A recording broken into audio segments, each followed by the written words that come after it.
Welcome to the Remarkable Leadership Podcast. We are here each week to help you lead more confidently and make a bigger difference, both professionally and personally.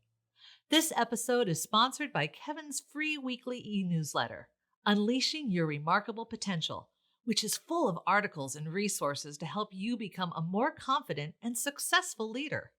Sign up by going to remarkablepodcast.com/newsletter. And now, here's your host, Kevin. Welcome to another live episode of the Remarkable Leadership Podcast, everyone. Let's see, curiosity, creativity, leadership, they are necessarily connected. And today, we'll make some of those connections for you.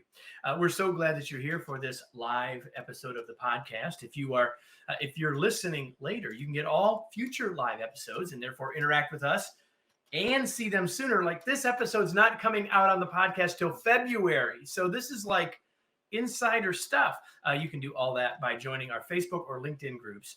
Just go to remarkablepodcast.com/Facebook or remarkablepodcast.com/LinkedIn to do that. And if you're here with us live, just imagine you're joining us for a cup of coffee or tea, if you're me. And so share your questions, your comments, your ideas.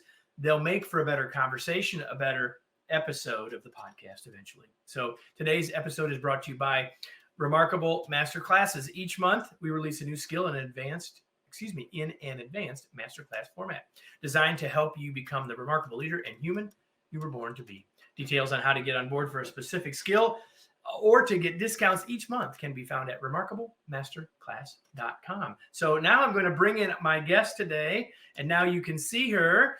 And there she is, Sarah Stein Greenberg. Let me introduce you to her. Sarah Stein Greenberg is the executive director of the Stanford D School. She leads a community of designers, faculty, and other innovative thinkers who help people unlock their creative abilities and apply them to the world. She speaks regularly at universities and global conferences on design, business, and education, and is the author of the new book, Creative Acts for Curious People. She holds an MBA from Stanford's Graduate School of Business and a BA in history from Oberlin College. She serves as a trustee for the global conservation organization RARE, and right now she is our guest. Sarah, welcome. So glad to have you. Kevin, thanks so much for having me. I'm very excited to be here.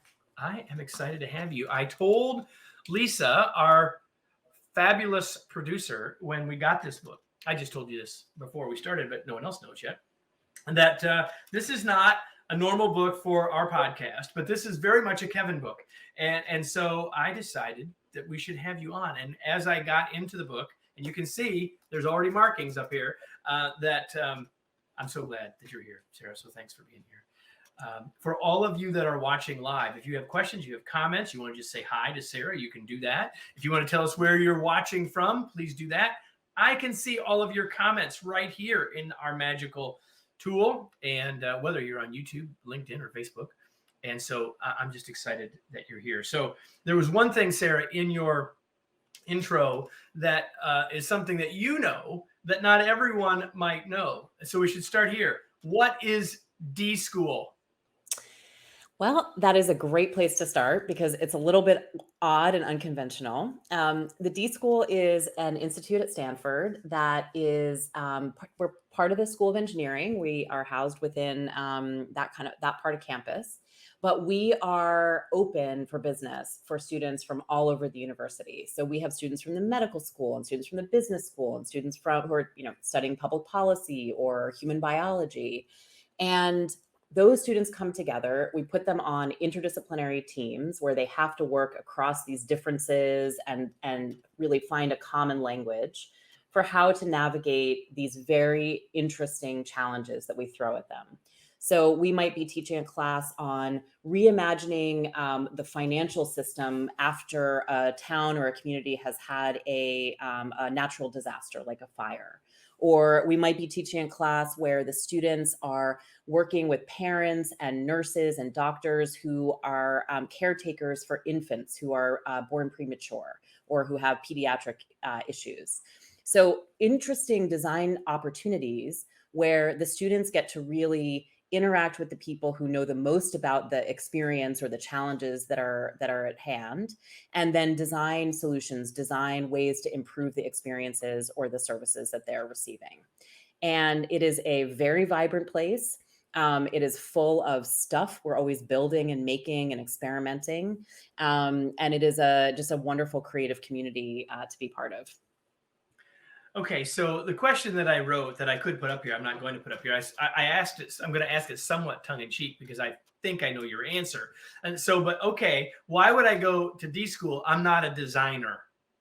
Well, it's so interesting. So design has really been evolving rapidly in the past couple of decades. And, even when I started at the D School, which now is almost 15 years ago, people were still, kind of calling us up and saying like, oh, do you do interior design or graphic design? Like, more about the aesthetic qualities of objects around us. And those are both important parts of the broader world of design. But the way that we think about design is it is a very flexible set of tools and methods that designers of all kinds of things have been practicing intuitively for 100 years. But actually, all of us can use some of those ways that designers work to be able to tackle tough challenges more creatively. So ways of noticing the opportunities around you that are different and help you get kind of below the obvious, or ways of really tuning into the human needs that are present in any kind of situation or ecosystem. Ways of translating your early ideas into rough prototypes and building models so that you can better get feedback from them, from the end user or from your teammates much more rapidly, and kind of de-risk the creative process that you're working on. So many tools that we can borrow, no matter if we have a background in design, or even if you think of yourself as a creative person, design can offer some tools that can help you express your creative abilities. Okay, you just said in that long conversation, which was great, thank you. You just said a word that I want you to expand on. You might not even know you said it, or it might have been very intentional. I don't know. You said the word de-risk. Talk about de-risk. Well, a lot of what's challenging about trying to come up with some solution that is innovative or creative is that you just don't know what's going to happen. If you are truly coming up with something that's novel, you might be introducing something new into the market or the ecosystem where you're working, and there might not be a lot of precedent for doing that. And actually, a lot of people tend to be quite risk averse and kind of hold back on, especially in large organizations. You have to get over that hurdle of, it's hard to predict what might happen if you offer something that's truly new or truly innovative. So being able to have some ways to test your ideas early and get real feedback is one of the ways that you can de-risk putting something new out into the world. So the way that our students are taught, not only are you trying to understand the needs of the stakeholders that you're designing for, which is one way that you can make sure you're getting closer to a real need. You're designing for a real need, not just something that you've imagined might be a need, but then you're going to iteratively test. So you're going to put those, very low resolution first stage prototypes right back into the hands of the people you might have been interviewing or observing. And they're going to be the ones to help you understand, are you on the right track? Do you have a compelling solution that's kind of underway? And those are some of the techniques that we use to ultimately, like if you want to fail as early in the process as you can, so that you're when the cost of an error is much lower. And that's one of the things that we talk about in terms of de-risking. Yeah, I love that idea of low resolution, right? Like it's like I used to, and as you were saying that, I was thinking about a phrase that I sometimes use that I realized as you were talking probably dates me, Sarah, because I was thinking about, I often talk about things being high fidelity, right? Which, hi-fi, that's kind of like, I'm definitely dating myself. But the point is that there's a time and a place for high fidelity, time and a place for high resolution. There's a time and a place for low resolution, and I love that. I love that a lot. So how do you end up, tell us a little bit about your journey. How do you end up as the executive director of D School? Lots of happy creative accidents, for sure. So I, as a kid, I was always somebody who, I like to play with blocks and with Legos, and I was very imaginative. And I really kind of valued that kind of way that kids have of making up your own world. And I think a little piece of that really stuck with me as I traveled through, my education and my early career. I wound up working in healthcare, and then I decided that I wanted to go to business school because I had mostly been in the nonprofit world, and I really wanted to understand, how does the private sector approach the need that every organization has, which is to continue to change and evolve and meet new market demands and respond to changing conditions in the world. So I went to business school at Stanford, and I was just super lucky to have landed right at the moment that the D School was getting started. And I took some of the very early classes, primarily because I was attracted to that intersection of business and engineering and other fields.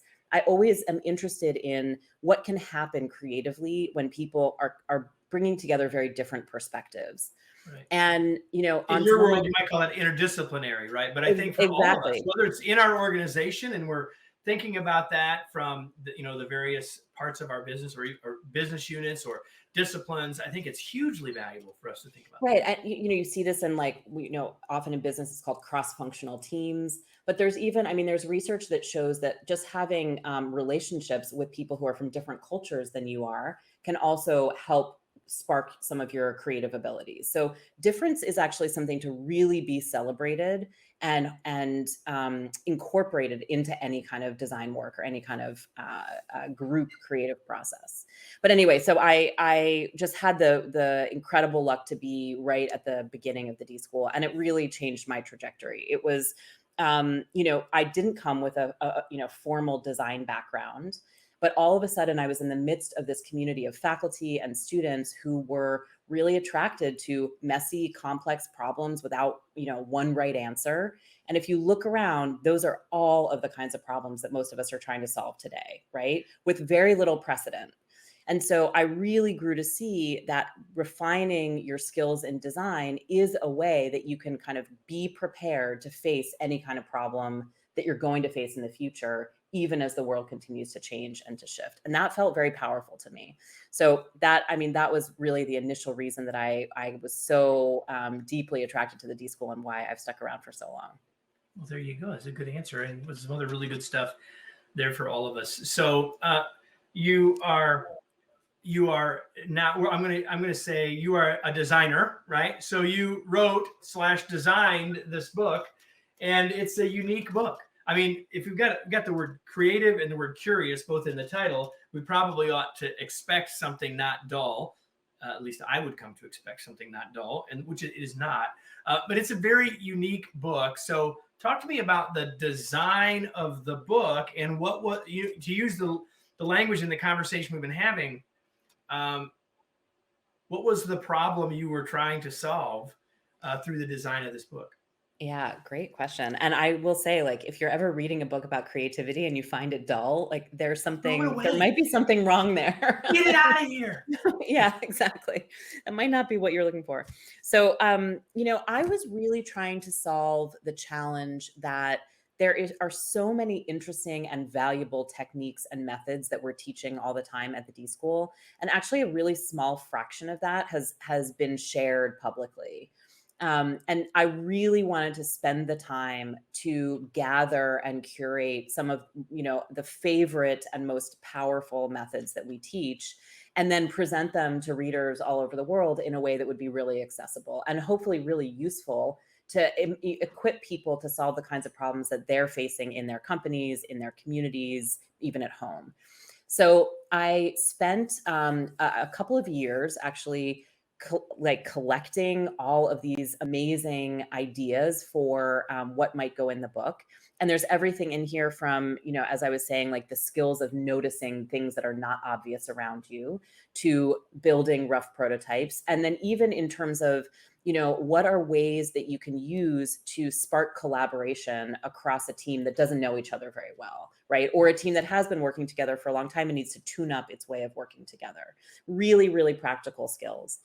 But then in terms of the design of the book, I also wanted to try to capture how much fun it is to work in this way, how challenging it is.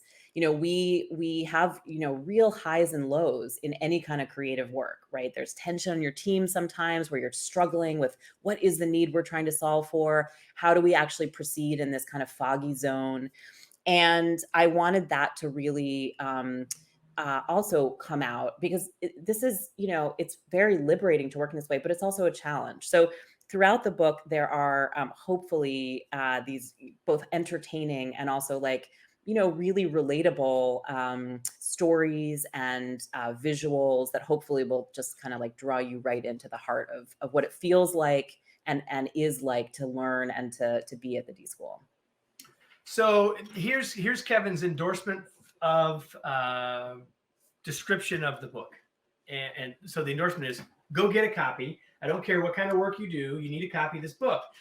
But the second thing I will say is that it reminds me, Sarah, a bit of, I have a lot of books on my shelf in my life. As a trainer and as an instructional designer, as a part of what I do. And so there are parts of it that reminds me of that, like exercises you can facilitate with a group. So if that's a world that you live in, man, you want this book.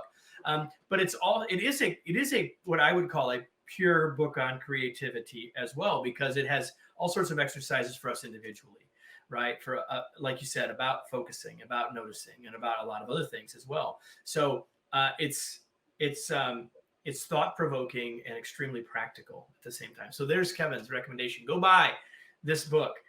Now, you want to refute any of that, Sarah? I want to thank you so much for that incredibly beautiful description. Yeah. And, I really, I wanted the book to be useful if you are reading this alone and you are thinking about, developing your own creative abilities. I wanted this book to be useful if you're leading a team or you're leading a large company. And whether or not you find yourself in a profession that defines itself as creative, because my fundamental belief is that these skills are incredibly useful for just about anyone. So I hope that people respond to it in the same way that you have, in terms of it's really flexible. And I'll also say, I don't expect anybody to read it front to back. It's really meant to be a resource that you can dive into at various times and kind of get the boost that you're looking for based on. I'm going to get to that.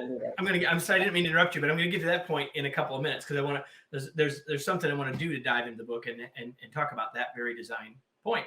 But before we do that, I want to ask, since the book does have the word curious in it, and I sort of teased at the start saying that we were going to make the connections here between curiosity, creativity, and leadership. How do we, other than using the stuff in the book, right? Like, that's the easy answer. But like, how can we extend our personal curiosity? What advice would you give to all of us, Sarah, about that? I really will share that my own curiosity gets sparked by things that are new and things that are different from what I've experienced before. So for me, I get very stuck when I'm in a really rigid routine, and breaking that routine in some way is always a way that like helps spark my own personal curiosity. I find the same thing to be true at work. Like, if I am stuck in one way of thinking about something, which happens, even to the best of us, even those of us who work in very creative environments, I want to think about, how do I find something that is different than my daily context and go immerse in it for a day, or really allow myself to learn something that challenges how I'm viewing the situation. Maybe it's an analogous situation, or maybe it's completely different. But I think that idea of seeking things that are new or a little bit strange or a little bit different, not necessarily because you're going to borrow from them, but just because it helps you like interrupt those, very sort of like routine pathways in your brain, super, super helpful. And I'll give you an example of one of the assignments in the book, which I think really helps with this, is called the Derive. And on the Derive, you take maybe a half an hour, maybe an hour if you have time, and you take a walk through your neighborhood or through your city, and you notice things in a very particular way. You choose one quality to follow, and you let that be the guide for your walk. So, you might choose the color yellow. You walk up to one yellow object and you view it and you kind of take it in. Maybe you write some notes or make some pictures in a notebook. And then you find the next thing on your walk that you can see that's yellow, and you walk over there and you do the same thing. And after 30 minutes of doing this, your brain is actually perceiving things in your immediate area that you may have walked by for years and never noticed. And so it's not about trying to like go on a scavenger hunt for the color yellow. It's really about getting like reminding your brain of what it feels like to uncover new opportunities and to see things in a different way. And noticing how many things are in your immediate environment that you've never actually taken in and observed before is a very powerful way to do that reset. I'm looking, trying to find this. And by the way, I just remembered the why. It doesn't matter. It doesn't matter because no one else has the book right now besides you and I. She's got a fancy colored version. I do not have a colored version of the book, everybody, because I have the uncorrected proof. I have the book that came out before the book. So you're saying the early special version. It's all colors. Well, now I'm going to have to buy another copy of the book. And I just realized that probably the reason high fidelity came back to me in my head was it's one of the exercises in here. High fidelity, low resolution. We're not going to go through the 81 greatest hits of D-School, which is another way that you could describe this book, right? 81 different exercises or assignments. Some people want to say assignments, but there are assignments in the context of D-School, which is probably why you use that phrase, I'm guessing. Yeah, that's right. I mean, you could think about them as little mini missions. You could think about exercises, missions, whatever you want to call them, right? Yeah, that's 100%. Right. So there's a piece at the so 81 things like where do I go? And you've already told us we can kind of like go where we want to go or whatever. But what you did was you gave us a section called the pathways, I think it's called, and assignments. Find your path. Here it is. Assignments. Find your path. And it's the first place I have one of my little notes here. Talk about that as a design principle, but really talk about in terms of what are some of the paths, because people might be saying, hey, this is interesting, but I don't really know how this fits for me. I want us to talk about a couple of the paths, and I haven't told for all of the rest of you, I haven't told Sarah which ones yet, but just give everybody sort of a general sense of what some of these paths, give us some examples of what some of these pathways are. Sure. Well, I'll give a few examples, and then I'll talk about the design principle behind this. So one of the examples is, the thing you would most expect in a book about creativity, which is come up with ideas, right? A lot of people sort of zero in on this as the essence of creativity, and it is a really important part. And so it's the least interesting part of the book, everybody. So there are, a whole set of assignments in here that are about coming up with ideas, but hopefully these are all practices you haven't seen before. There's a section, a cluster called Locate Your Own Voice, which is, again, if you're one of those people who's working more as an individual, finding inspiration, passion, and perspective. There's a section called Tell a Compelling Story, and all of the assignments that are about how do you bring to life your vision of what your new product or service are offering, or what the world is going to look like once your design lands, how you bring that to life. But then there's also things that I think are going to be quite useful for people who are leading teams or leading organizations, things around working well with others, building trust and courage and energy and joy. And then some of those, I think, skills that are really important for all of us who are thinking about creating or making new things, which is about how do you peer into the future? How do you actually get a sense of what the world might look like after you launch your new product or service or experience, and what some of the effects might be down the road? So there are so many different kind of ways into this very rich material. And the design principle there is nobody learns the same way as the person sitting next to them. Nobody is on exactly the same, in exactly the same moment in their creative journey. And far be it from me, the same problem, trying to that's exactly right. So it was really important to me to bake that principle right into this book, which is you, as somebody who might be learning or stoking your own curiosity or creative abilities, you deserve the opportunity to navigate without me telling you, here's the mental model for creativity you should use, right? I'm very much in the camp of like, you have to kind of develop your own creative process and your own vocabulary and your way of thinking about how creativity works for you. These are a whole bunch of methods that you can use along the way towards that goal. All right. So there are two of these pathways, one that I want to talk about briefly, one of which Sarah mentioned, one of which she did not. So not surprisingly, I thought we'd talk a little bit about the works well with others. So Sarah, here's the thing. Give us one of the assignments, or give us a preview, if you will, of one of the assignments in in the work well with others section? This is one of the hardest sections for me to narrow down to one favorite. And part of it is because so many of these, the core skills of having a team work effectively together in a creative way, it relies on psychological safety. It relies on trust. It relies on me knowing that if I kind of share my early half-baked idea, Kevin, you're going to build on it instead of shut it down, right? Right. So that those principles are at the heart of a lot of these assignments. So one of my favorites in here is I literally called it favorite warm-up sequence, and it is a way to start to with a real intention to like helping coax people into a group setting slowly and carefully, how to get a group started at a workshop or a conference or a new team that you're pulling together. And it just involves a series of 3 different warm-up activities that happen in a particular sequence. One involves telling someone the story of your name. One involves talking about the skills that you would bring to the team in the event of a zombie apocalypse, which sounds really silly, but actually it's a way to just get people talking about something they know how to do that's outside of the professional realm. And if you're working together in an organization, often the only things you know about the person who's sitting next to you, in the They're a cube good or accountant, right, exactly. But that person is a whole interesting person, right? They've got other stuff going on in their lives. And if you have a way to kind of connect to that and bring that out a little bit, that can be really important in any kind of creative work. And then the third layer is you get to a much deeper question, which is about how are you seen and how do you want to be known?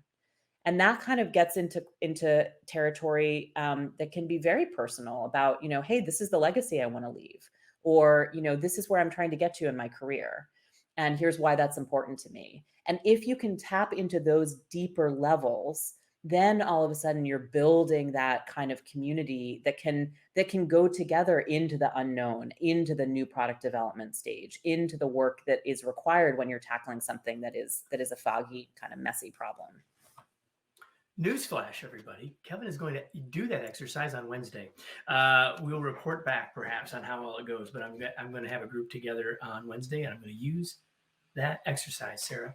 And again, not planned. I didn't know which one she was going to pick. So here's the other area that you didn't mention as one of the pathway areas that I think right now, so many of us as leaders, as humans, need to work on. And so she's opening the book, wondering where I'm going. In the area of slow down and focus, pick one there that you think people might find valuable or useful. Okay. I'm gonna give the one that I think might be the most important, but also perhaps the one that people think, oh, that one's not for me.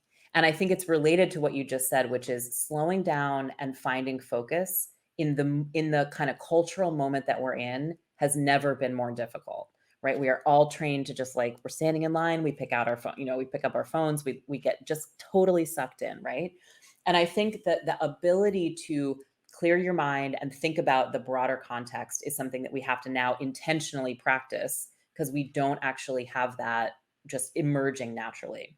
So let me tell you about the exercise called Tether. Now, Tether. I wondered if this is where you were going to go. By the way, I think everybody, this one would be, I mean, it's simple, but I think it's be hard. Just say it. It is hard. It is hard, but it's so rewarding. So Tether is an assignment in which you pick a spot. It could be in a very busy place like a mall or a museum or, your town square. It could be in a emptier place or something you perceive as being emptier or slower. But you sit in one spot for 3 hours and you take notes the whole time about what you're seeing and observing. And what's really interesting is that in that first 20, 30 minutes, your mind is going to be buzzing. You're going to see, you're going to capture. Then you're going to hit a wall of boredom. And you're going to be so tempted to pick up your phone. And you're going to be so tempted to want to, kind of move around or change your point of view. And if you get through that stage, then you start to notice a whole nother layer of detail. You might think about relationships between people in the setting. You might start to imagine, wow, what happened here last week or last year or 1,000 years ago? What's going to be happening in this place 1,000 years into the future? And you start to actually broaden your perspective on what you're learning about that ecosystem. You might think about, what are the laws and the policies that made the environment that I'm in right now possible or happening? You might be thinking about just a whole wide range of issues that, unless you're forcing yourself to slow down and have that kind of patience, you just never would have gotten to. So Tether is one of those. It's kind of an advanced activity, I think, not because it's difficult directions, but because it is about allowing yourself to exist in this different space. And I just can't stress how important that is, that we take the initiative to create those kinds of spaces for ourselves at this particular moment in time. It's not gonna happen by accident. So I'm gonna make another observation, and this isn't in any way to downplay the value of that exercise, but to do something else that we could do that most of us don't do, but and that is, the next time you're driving any distance, don't turn on the radio. Don't turn on the next podcast. Just drive in quiet. Now, it's not the same as what Sarah is saying, but it gets us to some of the same things, and it gets us to slowing down, listening to ourselves, not just needing something else. And I'm just going to throw that in. It's not in the book. It's number 82. I love that suggestion. I think that's brave coming from somebody who hosts a podcast, to say don't turn on the podcast. But I really agree. And I found myself, if I have like a really thorny problem, that is exactly what I do. I turn off the radio and I just let the silence around me help my brain like work out the problem. And I come up with like a lot of my most creative ideas on those drives when I'm not listening to anything. I've asked hundreds of people when they find to get their best ideas, and the number one answer is always in the shower, which is why I told my wife I wanted a whiteboard in the shower, and she denied that 100%. But one of the other places that I've heard, I mean, on the walk, in the gym, but only if you don't have all the other stuff going on the lawnmower, or for pushing the lawnmower, same thing. And so I think that's really useful. And now I want to share quickly, everybody, one of my favorite exercises in the book, and then we're going to start to move into the home stretch here. In fact, we need to. I'm looking at the time. There's an exercise called I Like, I Wish. I'm not going to say much more about it, other than if you've ever done something after a meeting called Plus Delta, it's very similar, only it's really, in some ways, it's exactly the same thing, and in other ways, it's very different, extremely powerful. And it's the idea of thinking about, we just went through an experience. What did I like? What did we like? And what do we wish? And it gets at, it's a way for us to give each other feedback. It's a way to debrief. It really is, because I haven't done it exactly, but I've done things very similar to it. I know how powerful it is, and I love that it's in the book. So everybody, by the way, any one of those 4 things you just heard are reason enough to buy the book. And if any of those are enough, say, I need all the details on that, then you ought to go get the book, because then there's 80 more that you want to get. Creative Acts for Curious People. I have a question for the designer in the house, Sarah, and it's about where we're at right now. And this probably could have framed the whole show, but we don't have time. But I want to ask you anyway. What are you and those at D School thinking about new designs for work and workplaces?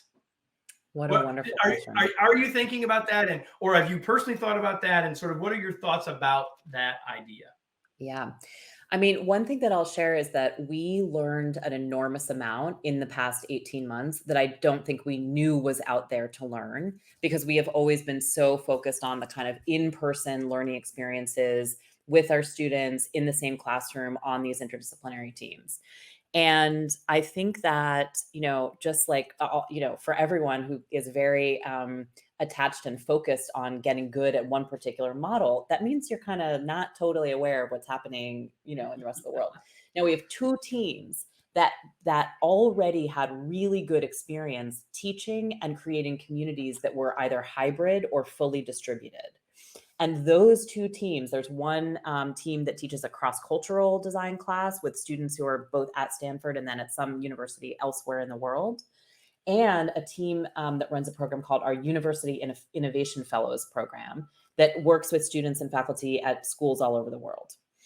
And both of those teams kind of like leapt to the rescue of the rest of us to really help us understand not only are there ways to kind of survive in this new hybrid online world, but actually there are some ways in which we see very potent learning outcomes and really good design work because teams are distributed. So just for one example, one of our several of our workshops that we do for professional learners, for adults, we now do, instead of doing over like a 6-day intensive sprint on campus, we'll stretch it over 4 to 6 weeks.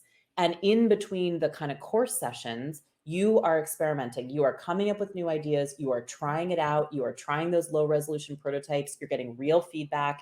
And then when you meet back with the rest of the group, you've advanced your project, you've advanced your work. And so you're able to actually get much further in some cases than you would have if you got, if you just did the course completely removed from your own reality at Stanford. There's no way that you could replicate that in 6 days in a row, right? It's not That's possible. right.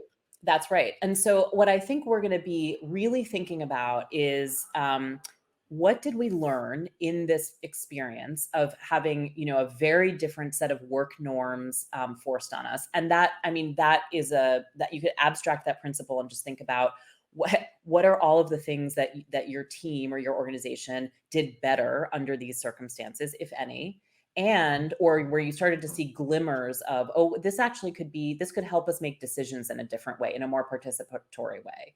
This could help us be more transparent as leaders because we're documenting everything and we're putting it in Slack, or we're writing it down in a way that we used to just, speak out loud at a staff meeting. Right. And I think that really thinking about what were some of those shifts that allowed us to develop and have to try new behaviors, and which of those do we want to now design for, even if, again, we're going to go back into perhaps a more in-person format, what are those things we actually want to hold on to? So that's what we've been thinking about a lot, is what do we learn? What do we want to hold on to? And now what new form does that practice need to take now that we're in more hybrid, or perhaps that we're, in our case, we're starting to come back to campus and be more in person, but not entirely. We're in a new phase and a new zone of how the organization is working. So that's I would say how we're really thinking about it. Perfect. I love that. Thank you, Sarah. 3 more questions for you. We've shifted into the final segment, Sarah. Here's the first one. What do you do for fun, Sarah? I love scuba diving, and I have not been able to dive since the early days of 2020.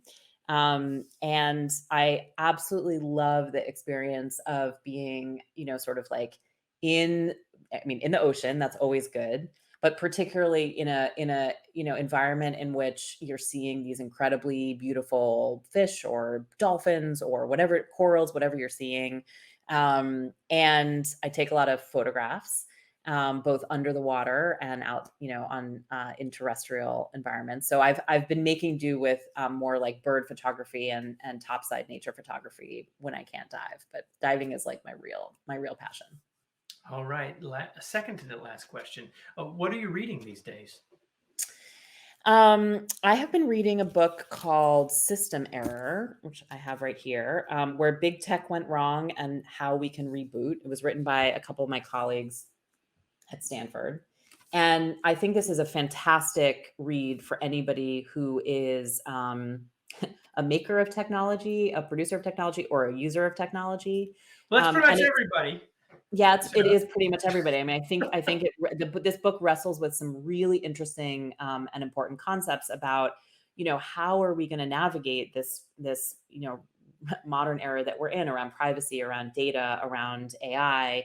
But it's also written kind of with tons of behind the scenes stories about how certain things came to be in Silicon Valley. And I found it really, even though I live here and I think I kind of know what's going on, I found it really, really useful and interesting. Perfect. Now the question you wanted me to ask the most from the very beginning, Sarah. How can we learn more about you and your work? How do people connect with you? Where do they get the book? I'm just going to hold the book up while you talk. So you can get the book at dschoolbooks.com. And we have this one, which is out now, but then we'll have a whole series of books coming out starting in the spring on other related creative topics. So I recommend you check that out. I'm on LinkedIn and on Instagram. Stein Greenberg is where you can find me personally. And of course, if you want to learn more about the D School overall, it's just dschool.stanford.edu. Now a question. Thank you, Sarah, for that. Before we finish, question now for all of you who are listening or watching, and that is, now what? What are you going to do with this? Maybe there's an exercise that you just heard, an assignment, if you will, that you just heard that you want to say, I want to try that. Maybe you want to think about, what do I need to do to de-risk? Maybe you got an idea to think about this idea of low resolution starting point to help me de-risk or to move forward. What is it that you take from the last 40 minutes that can add value for you? Because if all you did was enjoy the witty repartee between Sarah and I, well, that was it was enjoyable, hopefully, but there's a lot more that both of us hope that you would get, and that is to take some action to help you become more creative, to help you become more curious, to help you lead in new ways. Sarah, thanks so much for being here. It was such a pleasure to have you. My pleasure. It was so great to chat with you, Kevin. Before we go, everybody, again, this episode was brought to you by Remarkable Master Classes, and each month it's a new skill as a master class designed to help you become the leader and human you were born to be. You can learn more at remarkablemasterclass.com. And no big surprise, we'll be back next week with another episode of the Remarkable Leadership Podcast. Thanks, everybody.